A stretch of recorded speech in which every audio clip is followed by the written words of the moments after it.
የወንጌል አማኝ ብሎ ያልዳናል እንደ ልደትዬ የወንጌል አማኝ ሆኖ የዳነ ካሳየሽኝ እኔ ይቀጣል። በጌታ ትምህርት መሰረት ማለት ይኸውልሽ፣ በጌታ ትምህርት መሰረት እልህ አይደለም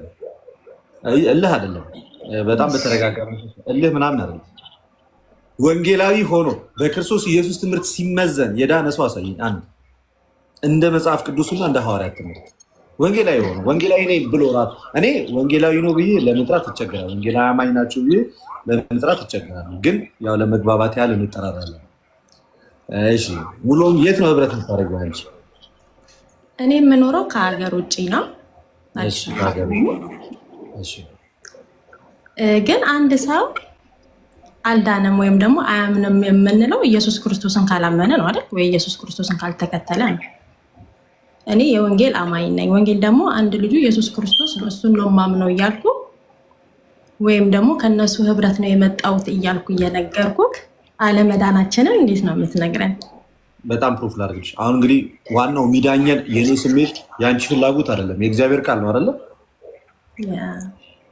በጣም ጥሩ። እሺ ስለ መዳን መጽሐፍ ቅዱስ ምን ይላል? በክርስቶስ ኢየሱስ ላይ ስላለን እምነት መጽሐፍ ቅዱስ ምን ይላል የሚለው ወሳኝ ጥያቄ ነው አይደለ? ትክክል። አንቺ ለመዳን አረ ኤቢን አስገቡት እስኪ። አንቺ ለመዳን ምንድን ነው ያደረግሽው? ለመዳን ምን አልከኝ?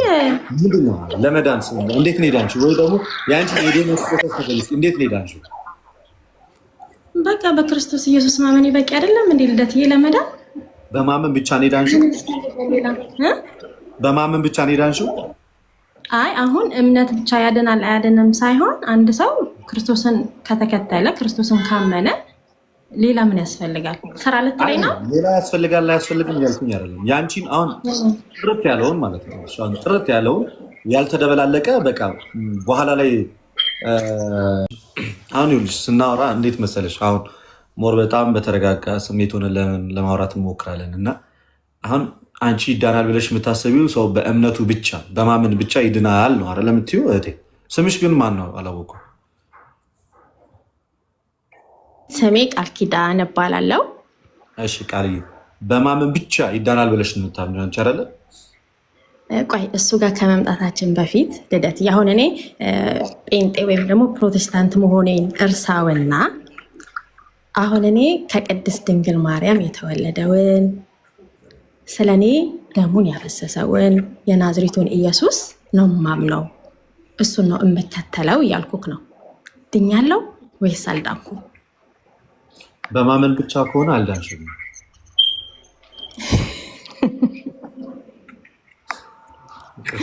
እሺ ሌላ ምን ማድረግ አለብኝ? መጽሐፍ ቅዱስ ይዘሻል ልጅሽ ላይ? አይ አሁን ቤት አይደለሁም፣ ስልኬ ላይ ግን አለ። አንድ ስልክ ነው ያለሽ፣ ከሱ ላይ ከሱ ውጭ ማንበብ አትችይም መቼሳ።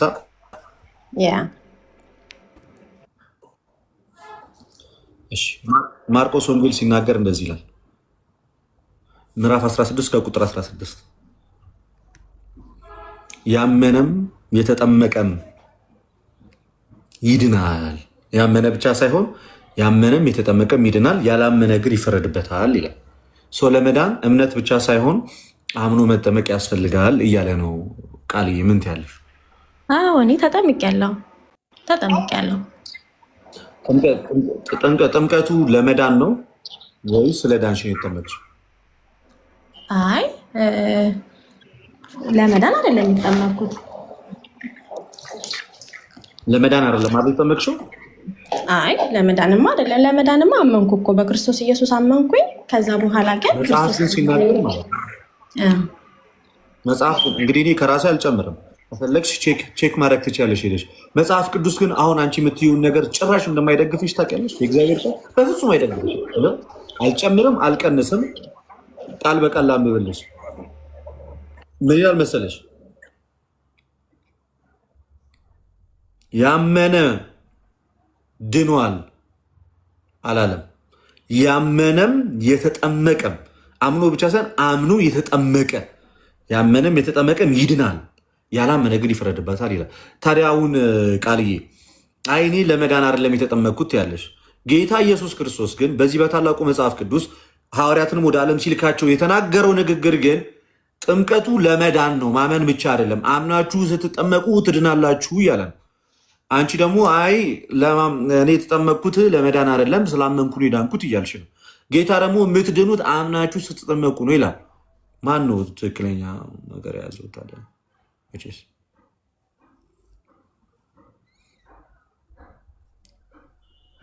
ቃል የት ሄድሽ? ኧረ እንዳትወጪ ተይ። አታረጊውማ አታረጊውም፣ የምር አታረጊውም። ነይ ኖ በሉላችሁ ማስቀጣሽ እና እስኪ ይሄ ቲክቶክስ የሚለው ዩዘርኔም ጠላው፣ እግዚአብሔርን ጠላው። ናገባ እና ኖ ቃልዬ እንዳትወጪ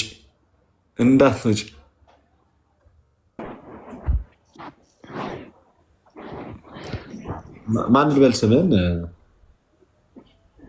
ቲክቶሮስ ቲክቶሮስ ትክክለኛ ስም ማን? ቲክቶሮስ ትክክለኛ ስምን ወንድም ሆን አታልፋኝ። አሁን የጴንጤ አንዱ መገለጫ ምን መሰለ? እንደዚህ ስነ ምግባር አጥመሆን ነው እና ስምን ንገረኝ በትክክል። እዛ ጋር አለ ስሜ ቲክቶሮስ። ስለዚህ መገለጫችሁ እንደዚህ ጋጠ ወጥ መሆን ነው ማለት ነው። ስሜ ቲክቶሮስ ነው። እንደዚህ ጋጠ ወጥ መሆን ምናምን መገለጫችሁ ነው እንዳለ ሁሉን መናገር አልችልም፣ ግን እንዳንተ አይነት ጋጠ ወጦች አሉና ስምም አለ ዘክላይ ስም ቲክቶሮስ ነው አልኩ። አንድ ጥቅስ ብጠይቃት መልስልኝ ማለት እሺ። መጽሐፍ ቅዱስ ይዛ ልጅ ነው አላስኩ። በእርግጥ ክርስቲያን ስላልሆንክ መጽሐፍ ቅዱስ ልትይዝ አትችልም። ክርስቲያኖች ነው የመጽሐፉ ባለቤት መጽሐፍ ቅዱስ ነው። አንተ ክርስቲያን ነህ? እስኪ ከ12ቱ ሐዋርያት 12ቱንም ጥራልኝ እስኪ።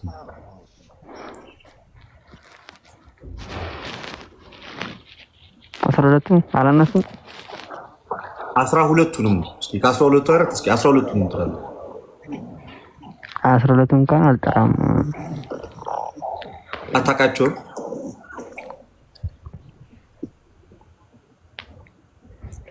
እስኪ አምስት ጥራልኝ እስኪ። አንተ ጥራልኝ።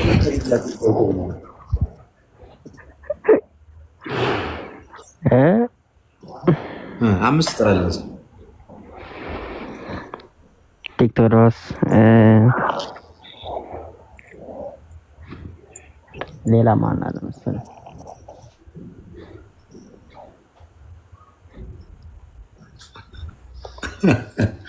ፎሎ ስለሚያደርገኝ ብሎ ካላደረገው ይስማ ከታች ቁጭ አዞትቻለሁ። ኢኒዌይስ አዞትቻለሁ። እሺ ዲያቆን ሞክ እንኳን ደህና መጣ። እየጠፋ እንዴት ነህ? ሁሉ ሰላም? እንዴት ነህ? ሊሞኩ ክብሩ ይስፋ መድኃኒዓለም። ሁሉ ሰላም?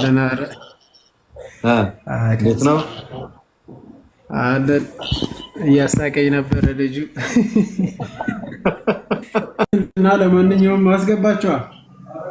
ፕሮቴስታንቶች ምን እያልኩ መሰለ፣ በፕሮቴስታንቱ ዘንድ የክርስቶስ ኢየሱስ መገኘት የለም። አንድ የክርስቶስ ኢየሱስ መገኘት የለም። ሁለት ጉባኤያዊ አይደለም ህብረታቸው። ጉባኤያዊ አይደለም ህብረታቸው። የክርስቶስ ኢየሱስ እውነተኛ መገኘት የለም። የክርስቶስ ኢየሱስ እውነተኛ ትምህርት በመካከላቸው የለም እና በዚህ ምክንያት እኛ ኦርቶዶክሳውያን በጭራሽ ወደ እነሱ ልናይም ልንመለከትም አንችልም እና ወንጌላውያን እንኳን ተብሎ እኮ መጠራት እኮ አይችሉም እኮ እነሱ ማለት ወንጌልን ያልገባው ሰው እውነተኛው የወንጌልን ትምህርት ያላገኘ ዮሐንስ ወንጌልን እየተቃወመ እንዴት ሰው ወንጌላዊ ይባላል? የማርቆስ ወንጌልን ሰው እየተቃወመ ኢማጂን እስኪ እንዴት ነው ወንጌላዊ የሚባለው? ማርቆስ 16 ያመነ የተጠመቀ ይድናል የሚለውን አይ ነው እኔ የዳንኩት ስላመንኩ ብቻ ነው እንጂ ስለተጠመቅኩኝ አይደለም ብሎ በቀጥታ ናርቆስ ወንጌልን እየተቃወመ እንዴት ወንጌላ ይባላል? ዮሐንስ 3:5 ላይ እውነት እላለሁ ሰው ከዋና ከመንፈስ ሆኖ ውሃ የሚለው ቃሉን ነው እያለ እያጣመመ ኢማጂኔት ነው። ይሄ ወንጌላዊ ነው። ከሰማይ የወረደ የህይወት እንጀራ እኔ ለዓለምም እንጀራን የምሰጠው ስጋዬን ነው፣ ስጋዬን የሚበላ ደሜን የሚጠጣ የዘላለም ህይወት አለው የሚለውን ትምህርት ወደ ጎን አድርጎ ይሄ ምን አይነት ወንጌላዊነት ነው? እስኪ ሞኬ ጭራሽ ዲዘርቭ እኮ ያደረግ ይቁ የስም መቀማት እኮ ነው። የኦርቶዶክሳውያን ስም እኮ ነው ወንጌላዊ፣ የክርስቲያኖች ስም ነው። እና ኖ ወንጌላውያን ነን እኛ በወንጌል እናምናለን የምትሉ ሰዎች ካላችሁ ማለት ነው ስለ እውነት አሁን መግባት ትችላላችሁ። እስከዛ ሞኬ አንተ የተወሰነ ልትሄድበት ይችላል። ገብቻለሁ እኮ ልትወያይ ነው እንዴ? ሞክ ቀጥይ። በቃ ይቅርታ በጣም አንተ ኦርቶዶክስ መስሎኝ ነበር፣ ክርስቲያን መስሎኝ። ቀጥሎ ከሞክ ከዚህ በፊት የማውቀው ያነሳው ነጥብ ልክ ነው ማለት ሪል ፕሬዘንስ ኦፍ ክራይስት መገኘት የሚችለው በአካል ውስጥ ነው። በአካሉ ማለት ክርስቶስ በአካሉ በኩል ነው የሚገለጠው።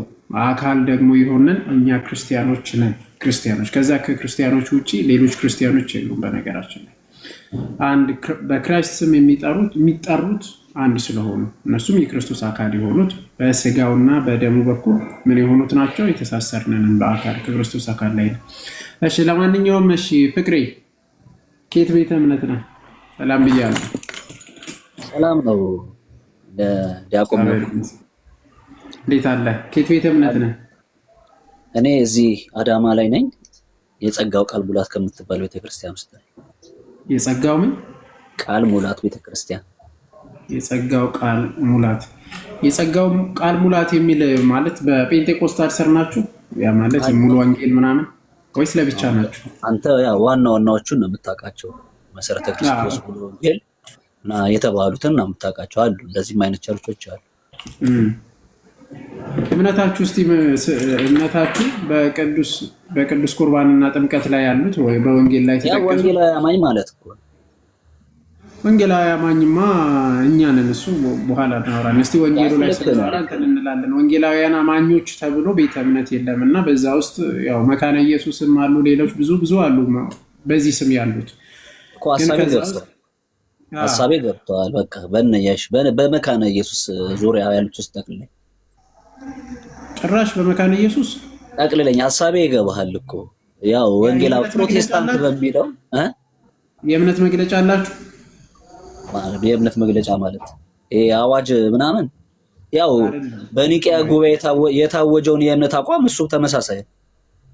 ኦኬ የኒቂያ ጉባኤን ትቀበላላችሁ? የኒቂያ ጉባኤ ውስጥ ከተጠቀሰ ውስጥ አንዱ ጥምቀት ለኃጢአት ስርየት ነው። በአንዲት ጥምቀት እናምናለን ይላልና ትቀበላለህ? አዎ እቀበላለሁ። ኦኬ ጥምቀት ለኃጢአት ስርየት ነው የምትሉት? አዎ እቀበላለሁ። ዋው እሺ ጥምቀት ለኃጢአት ስርየት ትቀበላላችሁ። የጌታ ስጋና ደም እውነተኛ የጌታ ስጋና ደም ብላችሁ ትቀበላላችሁ? አልቀበልም። ግን አሁን ይኸውልህ እንደዚህ እቀበላለሁ አልቀበልም በሚል ሳይሆን ይህንን ያልኩበት ምክንያት እንደጠይቀኝ እኮ መጀመሪያ ምንድነው ፍቅሬ መለየት ስላለብን ነው። አሁን ያንተን እምነት ሳለይ የሳላቅ በዛ ላይ መወያየት ስለማንችል እምነትን እየለየው ነው። ቢያንስ ማለት አንዳንዶች የእምነት መግለጫ አለ። አሁን መካነ ኢየሱስ ጋር ከሄድክ የራሱ የእምነት መግለጫ አለው። ቃለ ሕይወት የራሱ እምነት መግለጫ አለው። ሙሉ ወንጌል እንደዛ አላቸው። በቤተክርስቲያን ከፋፍለ ስላየህን እንደዛ ነው። የእናንተ ሜቢ አላቅም ለብቻ። አንተ እንግዲህ አሁን ሙሉ ወንጌል ውስጥ ያሉት ጥምቀት ለድህነት ብሎ አያምኑም፣ ለኃጢአት ስርየት ብሎ ብቻ ነው። ይለያል ማለት ነው አይደለ ፍቅሬ? አዎ የእያንዳንዱ እንትን ይለያል። ይገባኛል ይለያል። ስለዚህ ይለያል በሚለው እንይዛለን። ጥምቀት ለኃጢአት ስርየት የሚለውን ስለምትቀበል ማለት ነው፣ ሌሎቹ ስለማይቀበሉ። ኦኬ አሁን የጌታ ስጋና ደም እውነተኛ የጌታ ስጋና ደም አይደለም ብለህ ነው የምትቀበለው፣ ወይም ደግሞ ለህይወት ወይም ደግሞ ለዘላለማዊ ህይወት አይሆንም ብለህ ነው የምታምነው አይደል? የጌታ ስጋና ደም በጣም ጥሩ። እሺ እዛ ላይ መወያየት እንችላለን። በመጽሐፍ ቅዱስ ላይ በማቴዎስ ወንጌል ምዕራፍ 26 ቁጥር 26 ላይ የተጠቀሰውን ወንጌል ይዛል መጽሐፍ ቅዱስ? እሺ አውጣ እስቲ። አንተን ብታነብልኝ ይሰማል፣ ችግር የለም። አይ እዛ ላይ ብታወጣ ወይም ከታች ለጥፉለት። ያንተ ይቀላል። እንደዛ ይቀላል፣ ችግር የለም። ኦኬ። አይ አውጣና እያነበብክልን አንድ ስልክ ብቻ ስለያዝኩ መክፈት ይጠበቅብኛል መሰለኝ።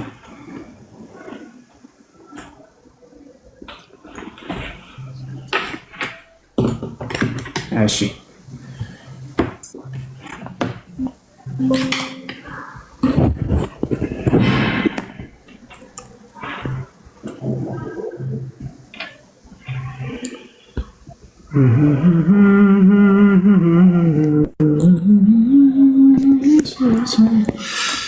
እሺ በማቴዎስ ወንጌል ምዕራፍ 26 ቁጥር 26 ላይ ጌታ ኢየሱስ ክርስቶስ እስቲ አንድ ላይ እናነባለን።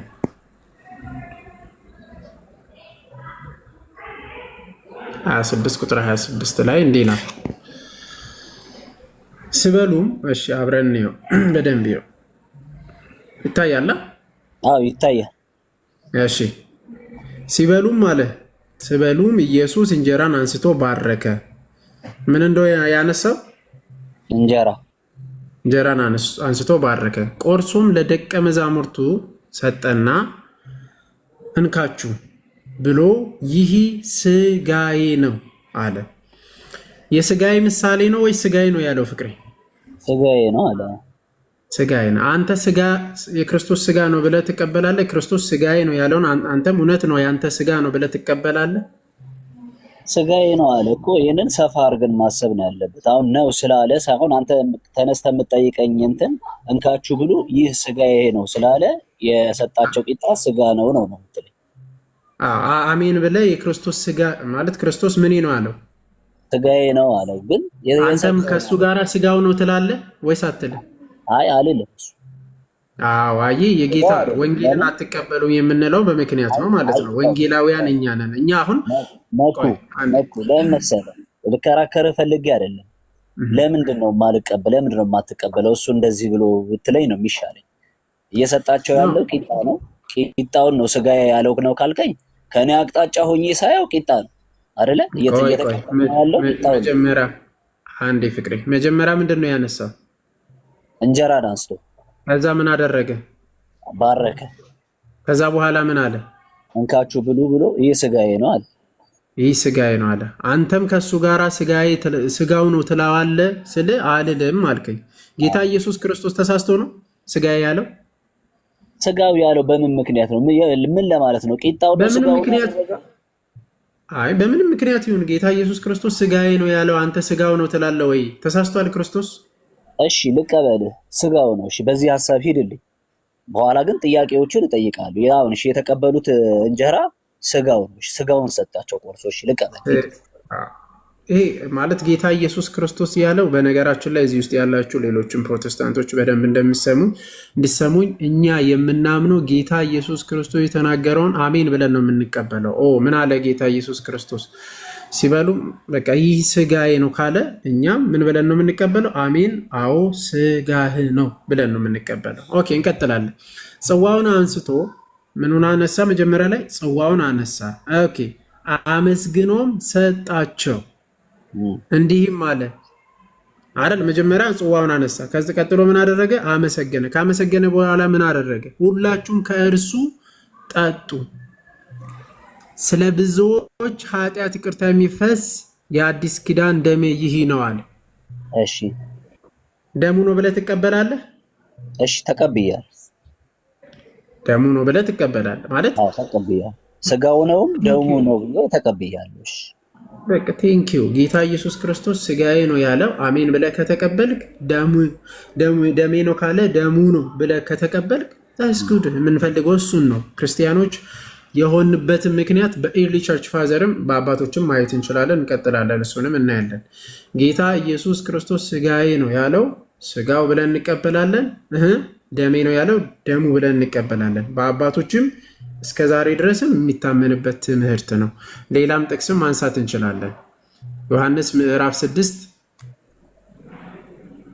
ሁለቱ አይበቁኝም መኩ እና አሁን በነገርከኝ ላይ ቆርጦ የሰጣቸው ስጋው ነው፣ ባርኮ የሰጣቸው ደሙ ነው ብለን ተቀበልን። ስለዚህ ስጋና ደሙን ተቀብለዋል ወይም የሰጣቸው ስጋና እውነተኛውን ደሙ ነው ብለን ተቀበልን ማለት ነው። በዚህ ውስጥ ጥያቄዎችን ባነሳ ብትፈቅድልኝ ደስ ይለኛል። እንደዛ አይደለ? አሁን ይሄንን የተቀበሉትን ስጋና ደም በየጊዜው ወይም በየተወሰነ ወቅት እየወሰዱ ነው የሚካፈሉት ማለት ነው። የዘላለምን ሕይወት ይሰጣል ማለት ነው። የሐዋርያት ሥራ የዘላለም ሕይወትን መስጠቱ አንዴ ማስረጃ ላቀርብልና ሁለት ቦታ ላይ በየጊዜው እንደሚቀበሉ እንዲሁም ደግሞ የዮሐንስ ወንጌል ምዕራፍ 6 ቁጥር 53 ላይ እንዲህ ይላል፣ ቃል በቃል ማለት ነው። ከሰማይ የወረደ ሕያው እንጀራ እኔ ነኝ። ሰው ከዚህ እንጀራ ቢበላ ለዘላለም ይኖራል። እኔም ስለ ዓለም ሕይወት የሚሰጠው እንጀራ ቃል በቃል እንጀራ ከዛ ምን አለ? ስጋዬ ነው አለ። እንጀራ ብሎ ስጋዬ ነው። ቀጥሎስ እንግዲህ አይሁድ ይህ ሰው ስጋውን ልንበላ ይሰጠን ዘንድ እንዴት ይቻላል ብለው እርስ በርስ ተከራከሩ። ስለዚህ ኢየሱስ እንዲህ አላቸው፣ እውነት እውነት እላችኋለሁ የሰውን ልጅን ስጋ ካልበላችሁ ደሙን ካልጠጣችሁ በራሳችሁ ሕይወት የላችሁም። ስጋዬን የሚበላ አሁን የበላ ብቻ ሳይሆን የሚበላ ደሜን የሚጠጣ የዘላለም ሕይወት አለው፣ እኔም በመጨረሻ ቀን አስነሳዋለሁ። ስጋዬ እውነተኛ መብል ነው፣ ደሜም እውነተኛ መጠጥ ነው። ስጋዬን የሚበላ ደሜን የሚጠጣ በእኔ ይኖራል፣ እኔም በእርሱ እኖራለሁ። ስለዚህ ለዘላለም ሕይወት ነው። ምን ማለት ነው? አንድ ሰው ወደ ቤተ ክርስቲያን ከገባ ከተጨመረ በኋላ ዕለት ዕለት በየሳምንቱ ሐዋርያት እንደሚያደርጉት እኛም እናደርጋለን። ምን እንቀበላለን? ስጋውን ደሙን እንቀበላለን። ያ ማለትም ማለት ነው አንድ ሰው ክርስትና ውስጥ ከገባ በኋላ ይቆማል ማለት ነው? አይቆምም። ማለት ዝም ብሎ ክርስትናነቱ በቃ እንደተቀበለ ድኗል አለቀ ነው። ቴዎሲስ ያድጋል ማለት ነው።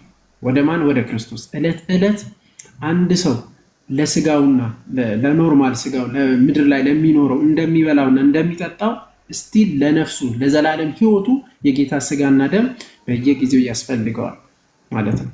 ቀጥል። እሺ፣ አሁን በዚህ ጥያቄ መሰረት ተነስተን ማለት ነው በየጊዜው የክርስቶስን ስጋና ደም በመውሰድ የዘላለም ሕይወትን የሚያገኝ ከሆነ ማለት ስጋና ደሙን በመብላት የዘላለምን ሕይወት የሚቀበል ከሆነ ይሄ እኮ አሁን ከክርስቶስ እንትን ጋር ይጋጫል። አሁን የሕይወትን ውሃ ጥያቄ ላቅርብልህ። የሕይወትን ውሃ ለምሳሌ ዮሐንስ ወንጌል ምዕራፍ 4 ላይ ሰማርያዊቱን ሴት ሲያገኛት ኢየሱስ ክርስቶስ ምን ያላት? ምንድን ነው ያላት? እኔ ከምሰጠው ውሃ የሚጠጣ አሁን የኛው እንጀራ ነው። እኔ ከምሰጠው ውሃ የሚጠጣ ለዘላለም አይጠማም ማለት አንድ ጊዜ በመጠጣት ለዘላለም እንደሚረካን የተናገረው። ሁለተኛ ደግሞ ጥያቄዎችን ጠቅለል አድርጌ ነው የማቀርብልህ። ሁለተኛ ደግሞ በበዓሉ በእንትን ቀን ኢየሱስ ክርስቶስ ወደ አይሁድ ባህል በዳስ ባህል ላይ መጥቶ ምን ብሎ ጮሃል? በእኔ የሚያምን አለ መጽሐፍ እንዳለ የሕይወት ውሃ ወንዝ። አሁን ከእንጀራና ከውሃ ጋር ነው የማገናኝልህ። አንተ የነገርከኝ የእንጀራውን ምሳሌ ነው፣ እኔ ደግሞ የውሃን ምሳሌ ነው የምነግርህ። ኢየሱስ የሚሰጠው ስጦታ ማለት አሁን የዛ ሰዓት ምን ብሎ ጮኸ? እኔ ከምሰጠው የሕይወት ውሃ ወንዝ የሚጠጣ ለዘላለም አይጠማም፣ ከሆዱ የሚፈልቅ የሕይወት ምንጭ ውሃ ይሆናል እንጂ አለ። ማለት አንድ ጊዜ በመጠጣት ለዘላለም መርካት፣ አንድ ጊዜ በመጠጣት ለዘላለም መጥገብ እንዳለ ነው እንጂ የሚናገረው ዕለት ዕለት እየሄደ ያማ እነ ያዕቆብ የሰጡት ከጉድጓድ ውሃ የጠጡ ሰዎች አይነት ባህሪ ነው። አሁን ይህን ጥያቄ የምጠይቅ ከምን አንጻር ነው?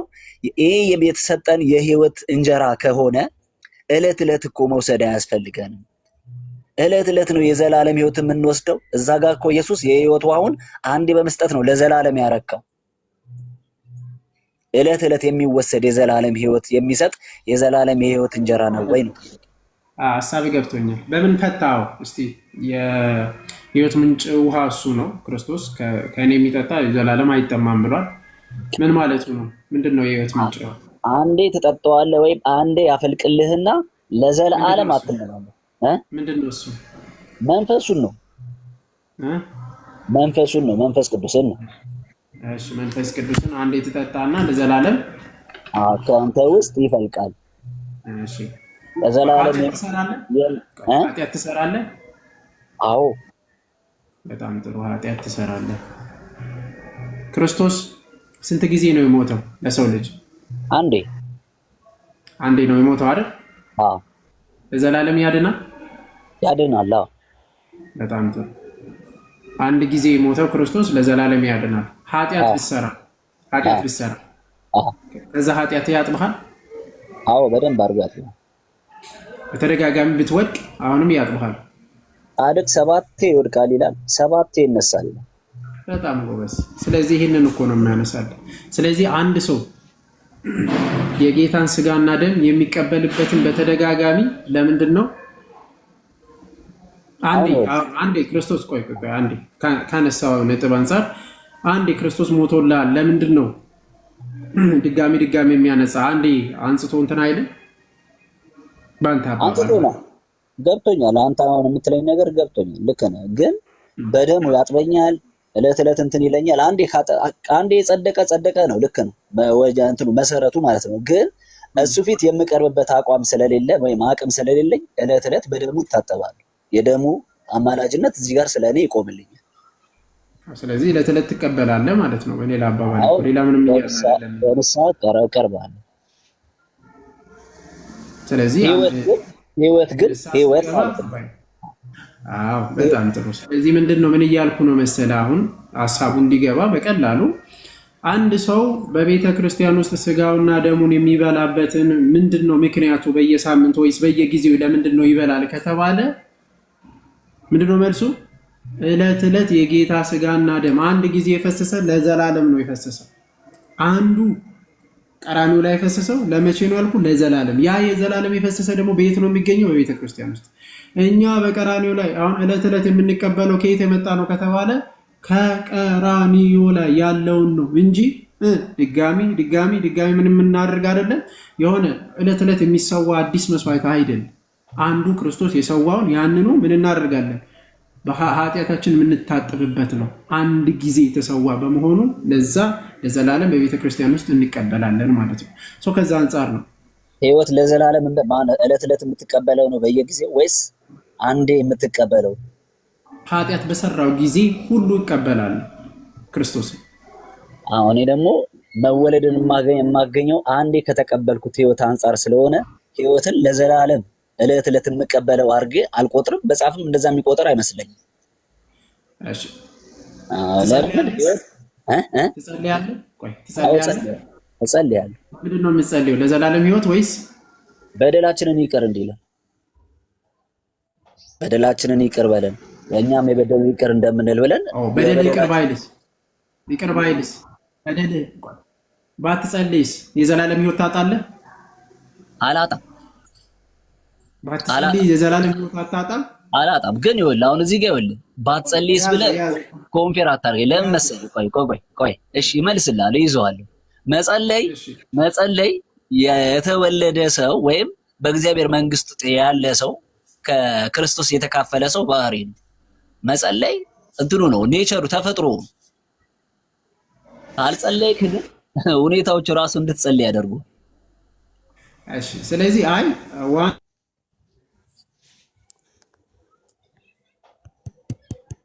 የዘላለም ህይወትን አላጣም ማለት። ወደ ሁለተኛ እዚሁ ያርግ ጠይቀህ ኃጢአት ብትሰራና ንስሐ ባትገባ ተመልሰህ የዘላለም ህይወትን ታጣለህ? አጣለሁ። አንደኛ እሺ በቃ ቆይ አንደኛ በዮሐንስ ወንጌል ላይ የተጻፈው ቃል መሰረት ማለት ነው። እሺ ቀጥል። ወዳጆች ወይ ኃጢአትን እንዳታደርጉ እንጽፍላችኋለሁ ይላል አይደለ?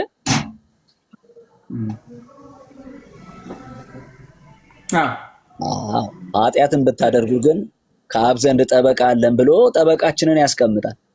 ዋነኛው የመጽሐፍ ቅዱስ ሐሳብ ኃጢአትን አድርገን በጠበቃ ወይም በአማላጅ አማካኝነት ወደ እግዚአብሔር እንድንመጣ ሳይሆን ኃጢአትን ባለማድረግ የምንኖርበትን ጸጋ በመቀበል ለዘላለም መኖርን ነው፣ ጸንቶ መቆምን ነው የሚያስተምረው። ኃጢአትን እንዳታደርጉ ይህንን እጽፍላችኋለሁ። ነገር ግን ማንም ሰው ኃጢአትን ቢያደርግ ከአብ ዘንድ ጠበቃ አለን፣ እሱም ኢየሱስ ክርስቶስ ነው ይላል መጽሐፍ። የእግዚአብሔር ሐሳብ ጸጋ አለን ብለን ወይ አማላጅ አለን ብለን በኃጢአት እንድንመላለስ ሳይሆን ኃጢአትን እንዳናደርግ ነው። በኃጢአት ላይ ድል እንነሳ። ግን ኃጢአትን ትሰራለህ ማለት ነው። ባጭሩ ኃጢአትን ትሰራለህ። ስለዚህ በኃጢአት ምክንያት ደግሞ ኃጢአት ከሰራና ንስሐ ካልገባ የዘላለም ህይወትን እንደምታጣ እርግጠኛ ነህ። በቃ በዚህ እሱ እኔም ብቻም ሳይሆን ልክ ነህ እኮ ራሱ ሐዋርያው ዮሐንስ እኮ ኃጢአት የለብንም ብንል ይላል አይደለ? ራሱን አካቶ ኃጢአት የለብንም ብንል ራሳችንን እናስታለን ይላል፣ ራሱንም ጨምሮ። ስለዚህ ሁለቱም ይጋጭባል። በነገራችን ላይ ባልጸልይ የዘላለም ሕይወቴን አላጣም ያልከበትና በኃጢአት ምክንያት ወድቄ ንስሐ ባልገባ የዘላለም ሕይወትን አጣለው ያልክበት እዛው ይጋጫል። በነገራችን ላይ ሐሳብን ማስተካከል አለብህ። ቢኮዝ አንድ ሰው የማይጸልይ ከሆነ ንስሐም ሊገባም አይችልም። ሲጀመር ጸሎት ማለት በራሱ ንስሐ ነው። አንድ ሰው መጸለይ ማለት ጸሎት በራሱ ውስጥ ንስሐ ስላለው ማለት ነው። በራሱ ውስጥ አንድ ጸሎት ንስሐ ስላለው ሳታመሰግን ልትድንም አትችልም። አንድ ሰው ዘላለም ሕይወትን አግኝቻለሁ ብሎ ክርስቶስን ባያመሰግን ክርስቶስን ባያመልክ ድነትን አያገኝም። እንዴት ይችላል? የዘላለም ሕይወትን ያገኘ ሰው ኃጢአቱ የሰራው ኃጢአት የተደመሰሰለት ሰው ስለ ኃጢአት ያወቀ ሰው እንዴት ክርስቶስን ላያመሰግን ይችላል? አሁን እኮ ቀላል ምሳሌ ማንሳት እንችላለን። ዘኬዎስን ታውቀዋለህ አይደለ? ኢየሱስ ክርስቶስን ሊያይ ይመኝ ነበር። ኢየሱስ ክርስቶስ ወደ ቤቱ ሲገባ ይህ ሰውዬ እኮ ማንም ሰው ሳያዘው ነው ንስሐ ያገባው። ጌታ ሆይ መጸለይ ይችላል አይችልም? አንድ ሰው ቆይ አንድ ሰው ካመነ በኋላ ለመጸለይ ይችላል አይችልም? አይችልም። በውስጡ የተቀበለው መንፈስ ወደ ጸሎትና ወደ እግዚአብሔር ሕይወት ነው የሚመራው። እሺ ኃጢአት መስራት ይችላል? እንኳን እኔ እኮ ነገርኩህ እኮ ራሱ ዮሐንስም ኃጢአት የለብንም ብንል ብሎ ራሱን አካቶ ተናግሯል። እሺ አለመጸለይ አይችልም፣ ኃጢአት መስራት ይችላል። ኃጢአት ስለህ እኮ መኩ እንደዚህ ፍጹም ጻድቅማ አድርገህ እንዳትጠብቀን ራሱን ዮሐንስን እኮ ጠቀስኩልህ እኮ አይደለም እንድትረሳስት አድርጋለህ። አሁን ይኸውልህ የምናገረውን በመቃወም ብቻ ሳይሆን በዚህ ምድር ውስጥ እኮ ነው ያለነው።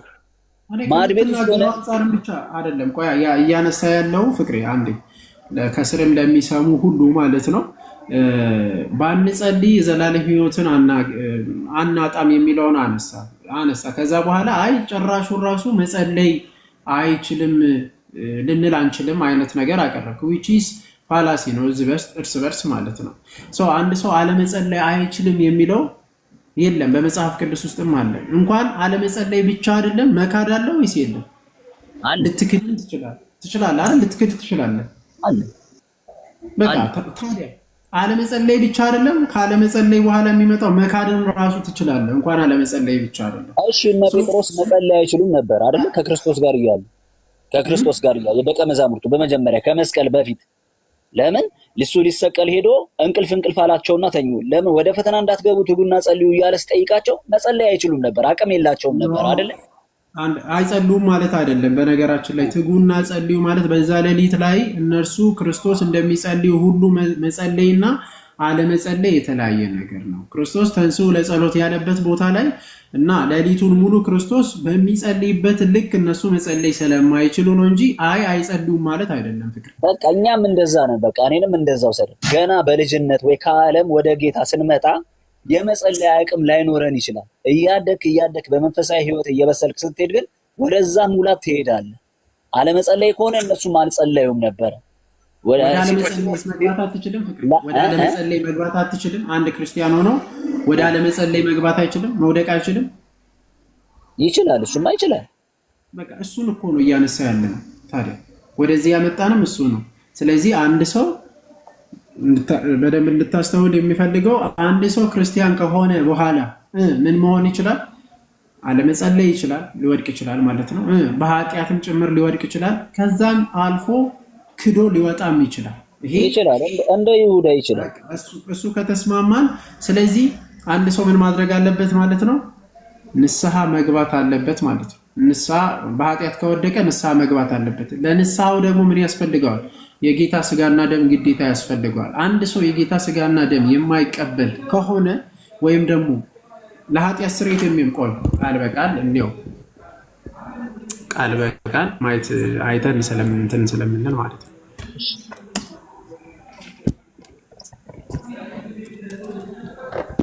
እሺ ሶሪ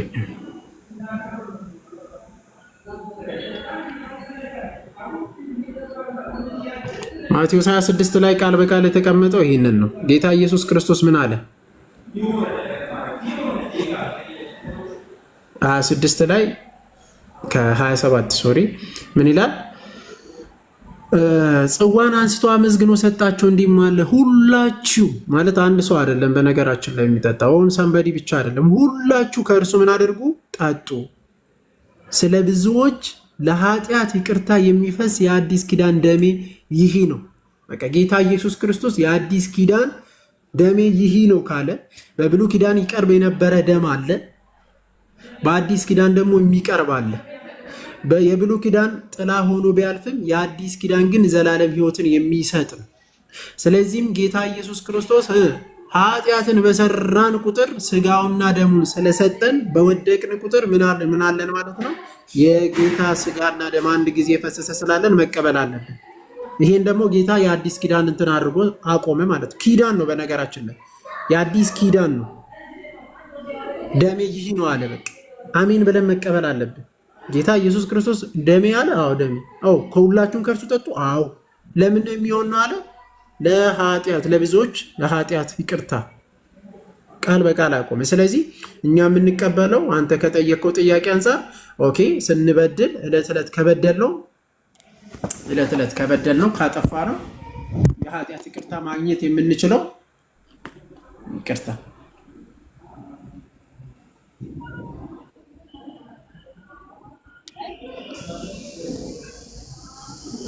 እሺ የኃጢአት ይቅርታ ማግኘት የምንችለው በደሙ ነው ስለዚህ ደሙን እንቀበላለን ነው አንድ ሰው ከወደቀ በኃጢአት ደሙን መቀበል አለበት እሱ ለደሙ ለኃጢአት ስርየት ብቻም አይደለም በነገራችን ላይ ለምን ዮሐንስ ላይ ምን አለ ክርስቶስ እኔ ከእናንተ ጋር እኖራለሁ እናንተ ደግሞ ከማን ጋር ከኔ ጋር ትኖራላችሁ ብሎ እለት እለት እንቀበላለን ከክርስቶስ ጋር እንኖራለን ወደ ክርስቶስ ማኖሪያ ነው እሱን እቀበላለሁ አሁን ያልከውን ቃል እቀበላለሁ ከክርስቶስ ጋር ህብረት ማድረግን ብቻም ሳይሆን ከወንድሞች ጋርም ህብረት ማድረጊያ ነው ብዬ ማምናለሁ ገብቷል አይደለ አካል አሁን እዚህ ላይ ይተካው አካል በሌላ ይሄ ራሱ ከክርስቶስ ጋር መኖር ማለት ህይወትን ማግኘት ማለት ነው ከክርስቶስ ጋር ከአካሉ ጋር የምንካፈልበትን ነገር ነው ልክ ነው እሱን እቀበላለሁ ያስተሳስረናል እኛ በሱ ውስጥ እሱ በእኛ ውስጥ ከዛም ብቻ ሳይሆን ከወንድሞች ጋርም አይደለ አንድ ላይ ሲካፈሉ ቆሮንቶስ ላይ ሄደ ስታነብ 16 ላይ እኛ ብዙዎች ሳለ አንዱን ስጋ እንካፈላለን ብሎ ያንን አንዱን እንጀራ እንካፈላለን ብሎ ይናገራል ብዙዎቹን አንድ ላይ ማሳሰር የሚችለው ማለት አንዴ የጌታ ስጋና ደም ባይሆን ህብስት ብቻ ቢሆን ሊያስተሳስረን ይችላል በነገራችን ላይ መኩ እንትን ምግብ አብሮ መብላት ማለት ቀላል አይደለም እኔ የምበላው እንጀራ በአንተ ውስጥ ማለት ነው አንተ ከአንድ ማዕድ ነው አይደለም እንቆርሰው ቆይ ይገባኛል ለመሰለ እንትን ላይ ቆሮንቶስ ላይ ሄዶ እንትን ይላቸዋል ምግብ ያስተሳስራል አንድ አይነት ነገር ውስጥ ነው የምንተሳሰረው በአንድ አይነት ማዕድ አንድ ዙሪያውን የሚበሉ ብሎ ይናገራል እዛ እንትኑ ላይ ማለት ነው ጠለቅ ብዬ ሲሄድ ልክ ነህ አንተ ያልከውን ነገር እቀበላለሁ መንፈሳዊ ባይሆን ያልከውን ነገር ማለት ነው ግን ከወንድሞች ጋርም የምተሳሰርበት ነው አንዱ ይራባል አንዱ ይሰክራል ብሎ ቆሮንቶስ ላይ ይናገራል አይደለ ልክ ነኝ አይደል እሱ እንዴት መሰለህ አንዴ እነግርሃለሁ ያው ምንድነው ሁለት ኤርሊ ቸርችን ለማጥናትን ብትሞክር በጣም ደስ ይለኛል ሁለት ነገሮች አሉ አጋፔ አለ የአጋፔ ፕሮግራም በጥንት ቸርች ማለት ነው ምን ያደርጋሉ ጥንት ቸርች ውስጥ የነበሩት ክርስቲያኖች አብሮ ነው የሚኖሩት አብሮ 8000 ህዝብ አብሮ ይኖር ነበር በነገራችን ላይ ካወቁ ሐዋርያት ሥራ ምዕራፍ 7ን ብንመለከት ቅዱስ እስጢፋኖስ ሲሾም ምናምን እናያለን ከዛ በኋላ እና ሳጲራና አንተን አምጥቶ ገንዘባቸውን ሁሉ ለሐዋርያት ሰጡ ከማን ጋር ነው የሚኖሩት ማለት ነው ከሐዋርያት ጋር በህብረት ይኖሩ ነበር ኦኬ አንድ ላይ ይካፈሉ ነበር ማለት አጋፔ ፕሮግራም አላቸው እሱን ደግሞ በአንድ ላይ ሲሰበሰቡ የሐዋርያት ሥራ ምዕራፍ 2 ቁጥር 40 ላይ ስታገኙ በአንድ ላይ ሲሰበሰቡ የጌታን ማዕድ ከቆረሱ በኋላ ወደዚህኛው ይመጣሉ ያ ማለት ኖርማል መብል መጠጥ ምናምን ወደዛ ይመጣሉ ይሄኛው ግን የጌታ ስጋና ደም እዳ አለብህ ነው የሚለው ቅዱስ ጳውሎስ እዳ አለብህ ሳይገባው የሚቀበል ነው የሚለው ቆሮንቶስ ሁለት እንትን እንዳይሆንብህ እንዳያምታታብህ እዛ ጋር አብሮ መብላታቸው መጠጣታቸው ነዳያንን መርዳታቸው እንዴት ብቻችሁን ትበላላችሁ ካልሆነማ ቤታችሁ ብሉ ምናምን የሚለው ስጋውና ደሙን አይደለም እሺ ይሄ አጋፔ ፕሮግራም በህብረት መብላት ነው እንድትረዳው። እሺ ቀጥል። እሺ እቀበላለሁ። ግን እሺ እንትንስ ይላል ከሰማይ የወረደ እንጀራ ይላል አይደል? አብ የሚሰጣችሁ ከሰማይ የሚወርድ እንጀራ እኔ ነኝ እኔም ብሉ ይላል። ይሄ የቀረበው ግን እንጀራ ከሰማይ እየወረደ አይደል ማለት በቤት ውስጥ የሚዘጋጅ ቂጣና ወይን ነው። አብ የሚሰጠው እንጀራ ከሰማይ የሚወርድ ነው ይላልና ይህን ነገርስ እንዴት ነው እንትን የምትለው? እሺ ይሄን በቀላሉ እስቲ ክርስቶስ ከሰማይ ነው ወይስ ከምድር ነው? ከሰማይ ነው የመጣው። እሺ ከምድርስ? ከምድርማ በቅድስት ማርያም ተወልዷል። ስለዚህ ያ ስጋ ሰማያዊ ሆኗል አልሆነ? ስጋው አልሆነም። እሺ በእግዚአብሔር ዙፋን ላይ ተቀምጧል ያ ስጋ። አልሆነም የምልህ መኩ በኃጢአተኛ ስጋ ምሳሌ ነው የመጣው ወይም ኃጢአት የሚሰቀልበት ወይም ኃጢአት የሚኮነንበት ስጋ ነው ስጋውን ይዞት የመጣው። ስለዚህ ክርስቶስን ታመልከዋለህ። ስታመልከው አንተ ክርስቶስን ለብቻ መለኮቱን ነው የምታመልከው ወይስ አንድ ክርስቶስ ብለህ ነው የምታመልከው? ወይስ ትከፍላለህ? አንድ ክርስቶስ ነው። አሁን ከመብላት ጋር አያይዤ ነው ይሄንን ያልኩ። ለምን እንዳልኩ ለምን ይሄን እንዳመጣውልህ ለአንተ ላስረዳህ። አንድ ሰው ማለት የሰውነት ባህሪ የአምላክን ባህሪ ገንዘብ አድርጓል። የአምላክ ባህሪ ደግሞ የሰውነትን ባህሪ ገንዘብ አድርጓል። ያ ማለት ክርስቶስ መጥቶ ከድንግል ማርያም ስጋ ነሳ፣ የባሪያውን መልክ ያዘ ነው የሚለው። ስለዚህ የባሪያን መልክ ያዘ ያንን አንዱን ክርስቶስ ነው የምናመልከው። የእግዚአብሔር ማለት የሰው ባህሪ ከድንግል ማርያም የተነሳ የአምላክነት ዙፋን ላይ ተቀምጧል የምንለው ለዚህ ነው። ዮሐንስ ወንጌል ላይ ከሰማይ የወጣ ከወረደ በቀር ወደ ሰማይ የወጣ የለም አይደል? ስለዚህ ወደ ሰማይ የወጣ የሰው ልጅ ነው አይደል? ትክክል ነው። ኢየሱስ ነው እንጂ የወጣው ግልጽ ነው። ስለዚህ የሰው ልጅ ብሏል አይደል? ያ ስጋው ክርስቶስ ከምድር ቢሆንም ሰማያዊ ሆኗል ማለት ነው።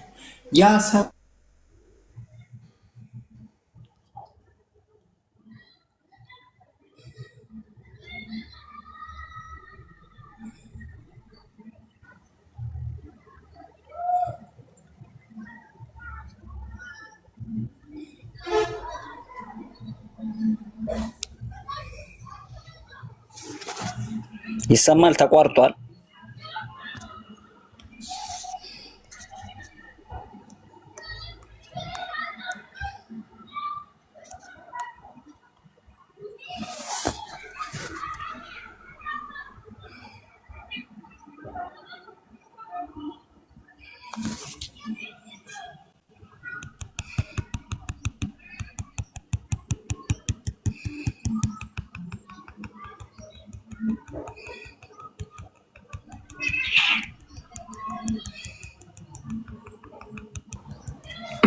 አቤት ምንድን ነው የተከናወነ ያለው? ተቋረጠ።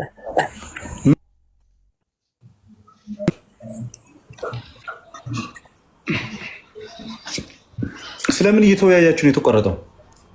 ስለ ስጋና ደሙ። የመጨረሻ ንግግራችሁ ምንድን ነበር? ስጋና ደሙ ነው። የክርስቶስ ስጋ ያው የእናንተን አስተምሮ እውነተኛው ስጋና እውነተኛ ደሙ ነው። እሱ ቢመጣ ደግሞ በደንብ ካቆምንበት ይቀጥል ነበረ። ዲያቆን መኩ አለ ኢንቫይት ላድርገው። ካለ ይቀጥላል፣ ከሌለ እንቀጥላለን። ሞክ ያለ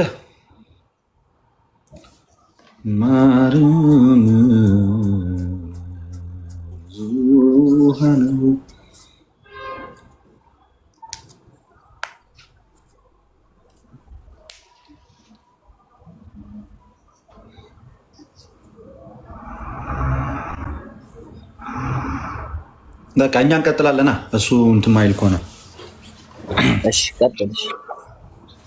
የጌታ ስጋና ደሙ እውነተኛ አይደለም ነው?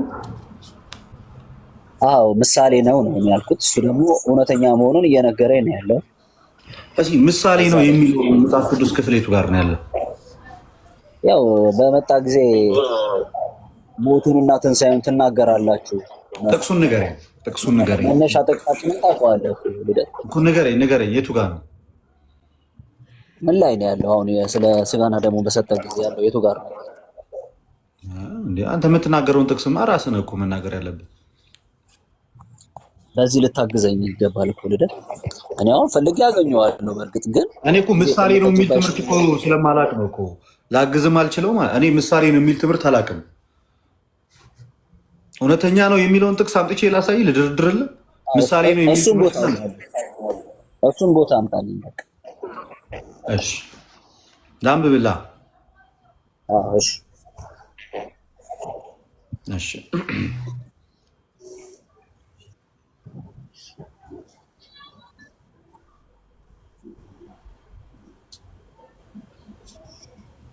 ማቴዎስ ወንጌል ምዕራፍ 26 ከቁጥር 26 ላይ እንደዚህ ይላል። ሲበሉም እንጀራን አንስቶ ባረከ፣ ቆርሶም ደቀ መዛሙርቱ ሰጠና እንካችሁ ብሉ፣ ይህ ሥጋዬ ነው አለ ይላል።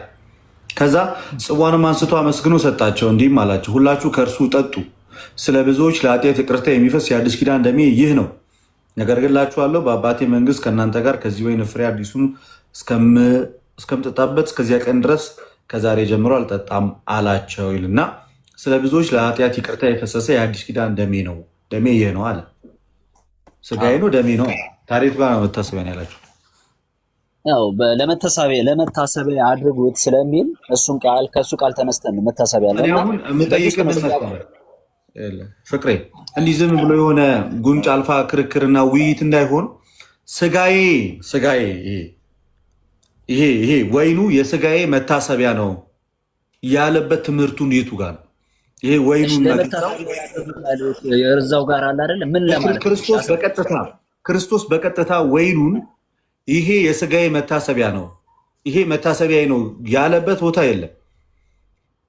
አንኩ ክርክራችን ያለበት ቦታ የለም።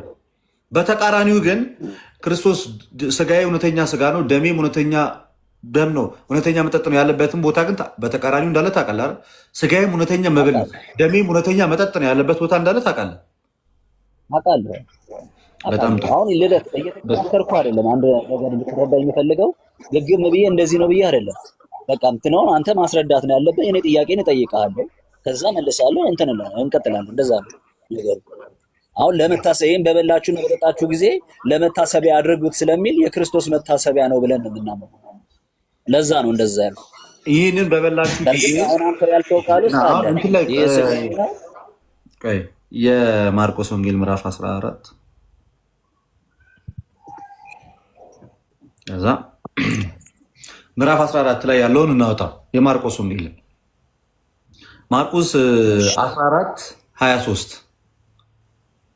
እንዲህ ይላል፣ ጽዋውንም አንስቶ አመስግኖ ሰጣቸው፣ ሁሉም ከእርሱ ጠጡ አለ።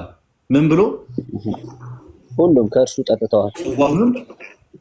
ጽዋውንም አንስቶ አመስግኖ ሰጣቸው፣ ሁሉም ከእርሱ ጠጡ አለ። ከዛ በኋላ እርሱም ይህ ስለ ብዙዎች የሚፈስ የሐዲስ ኪዳን ደሜ ነው አለ።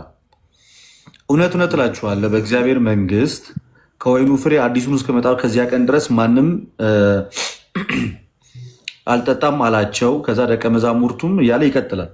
እዚህ ጋር ምንም ስለ መታሰቢያነት ሆናን አላወራም ማርቆስ ላይ። እሺ ወደ ሉቃስ ላይ እንሂድሽ። ሉቃስ ወንጌል ምዕራፍ 22 ላይ መሰለኝ፣ ምዕራፍ 22 ከቁጥር 19 ላይ እንደዚህ አለ።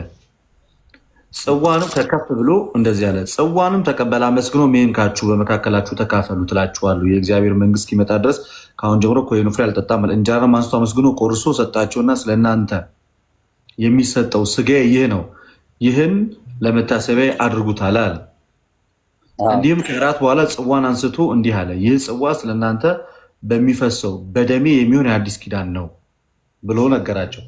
ስለዚህ እዚህ ክፍል ላይ እንጀራን አንስቶ አመስግኖ ቆርሶም ሰጣቸውና ስለ እናንተ የሚሰጠው ምን ነው አላቸው ይላል፣ ሥጋዬ ነው አለ። አሁን እናንተ እየተማመንን እንድንሄድ የምፈልገው አንድ ነገር አለ። በጣም ክፍት አድርገውና አንድ እየተማመንን በቃ በጣም ጥሩ። ክርስቶስ እንጀራ መጀመሪያ ያነሳው ምንድን ነው? እንጀራ ነው ያነሳው። ካነሳው በኋላ ይሄ ሥጋ ነው ያለው ወይስ ይሄ እንጀራን አመስግኖ ቆረሰ ነው ያለው? ሥጋዬ ነው ያለው። ሥጋዬ ነው። በቀጥታ እንጀራው ምን ብሎ ጠራው? ይሄ እንካችሁ ይህ ሥጋዬ ነው አለ። ምኑን ነው ሥጋዬ ነው ያላቸው? እንጀራው አንተ ያንን እንጀራውን ህብስቱን ሆነ አንተ ስጋህ ነው ትላለህ? ልክ ክርስቶስ ስጋዬ ነው እንዳለ የትኛውን ያለው ልክ ነሽ። ተቀበልኩኝ እኮ ስጋው ነው ብለን ተቀበል ስጋው ነው ብለን ተቀበልን ነው። እሺ ተቀበልን ሳይሆን ይኸውልህ ነው ተቀበልን ሳይሆን ክርስቶስ ራሱ ስጋዬ ነው ብሎታል ኦልሬዲ። እሺ ለምን ለመታሰቢያ ያድርጉት ለምን አለ? እመጣልሃለሁ እሱን ግን አሁን እሱ ጋር እመጣለሁ። ለመታሰቢያ ያደርጉት ያለውን ነገር ምን ማለት እንደሆነ እመጣለሁ። ግን አስቀድሞ ግን ሲያነሳው ይሄ ምንድን ነው ያላቸው? ይሄ ምንድን ነው ስጋዬ ነው ብሏል፣ ደሜ ነው ብሏል። ስጋዬ ነው ደሜ ነው ብሏል። ስለዚህ እኔ እናንተ ስንነጋገር ስጋህ ነው ደምህ ነው እያልነው ነው ማለት የምናወራው። እሺ ተግባባና? እዚህ ጋር ተግባባን። ከዛ በጣም ጥሩ ቀጠል አለና ግን ምን አለ? ይህንን ለመታሰቢያ አድርጉታል። ለመታሰቢያ አድርጉት አለ ሲል መታሰቢያ ማለት ሪሜምበራንስ ነው አይደለ? ማለት ምንድነው የሚያስቡት? እና ለመታሰቢያ ያድርጉት ሲላቸው ምንድነው ሊያስቡት የሚችሉ በዛን ሰዓት ላይ ኢየሱስ ክርስቶስ አልፎ የተሰጠ ስለኔ ሞቷል፣ ስለኔ ያፈሰሰው ደሙ ነው። ስለኔ ይሄንን ማለት ነው ማን እንደሚመልስ ታውቃለህ? ሐዋርያው ቅዱስ ጳውሎስ በጣም ክሊር በሆነ መንገድ መታሰቢያ የሚለውን ፓርት ቃሉን ተጠቅሞ ልክ እዚህ በሉቃስ ወንጌል ላይ እንዳለው ቃሉን ተጠቅሞ መታሰቢያ የሚለው ምን ማለት እንደሆነ አብራርቶታል። እንዲህ ይላል አንደኛ ቆሮንቶስ ምዕራፍ 11 ላይ እንደዚህ ይላል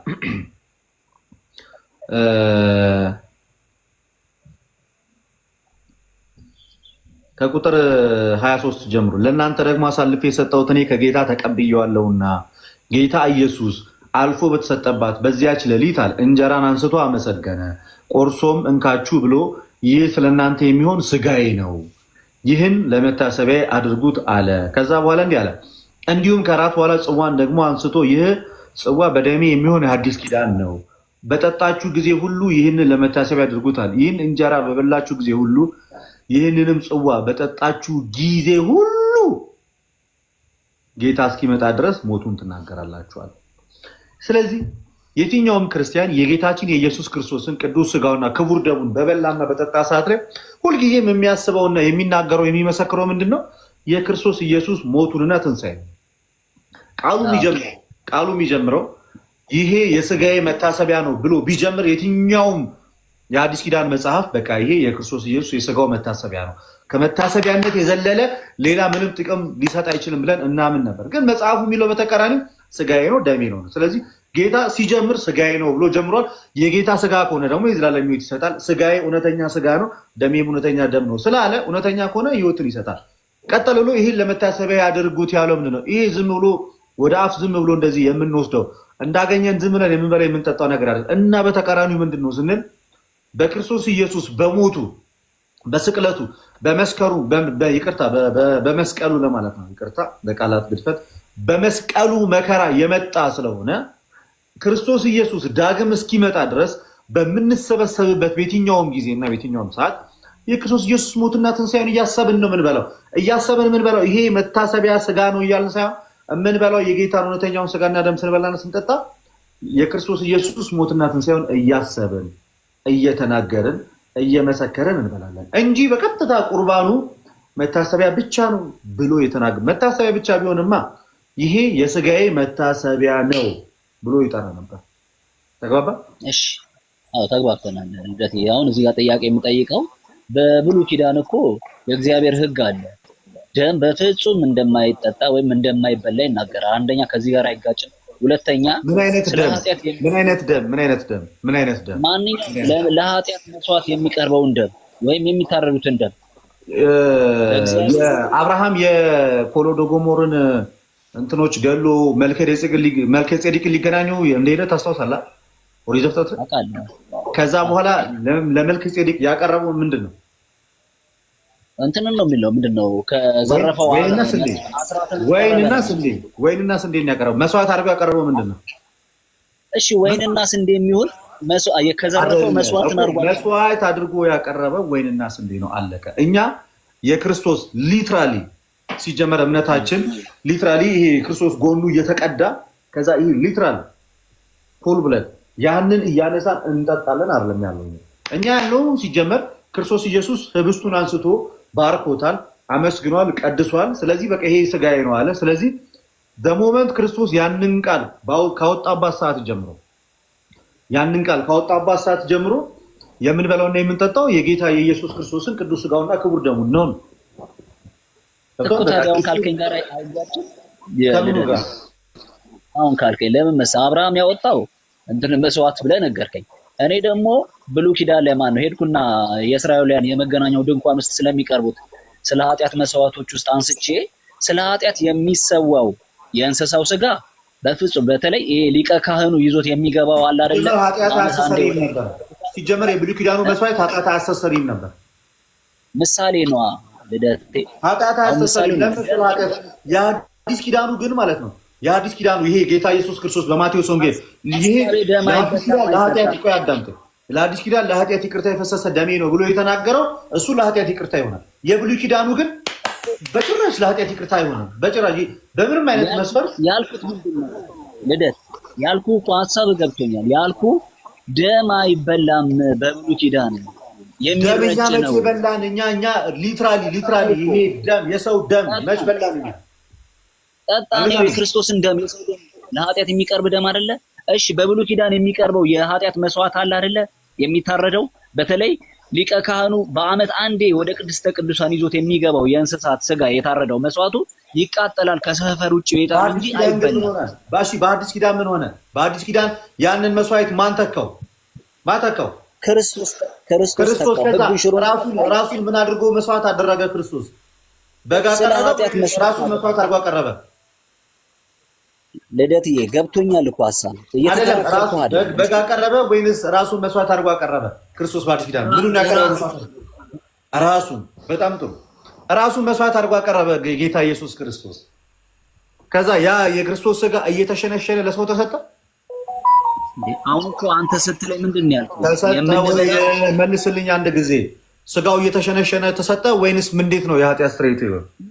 በምንቆርበው የቅዱስ ቁርባን አማካይነት ሥጋና ደሙን ወሰድን እያልከኝ አይደል? በቃ ቴንኪው።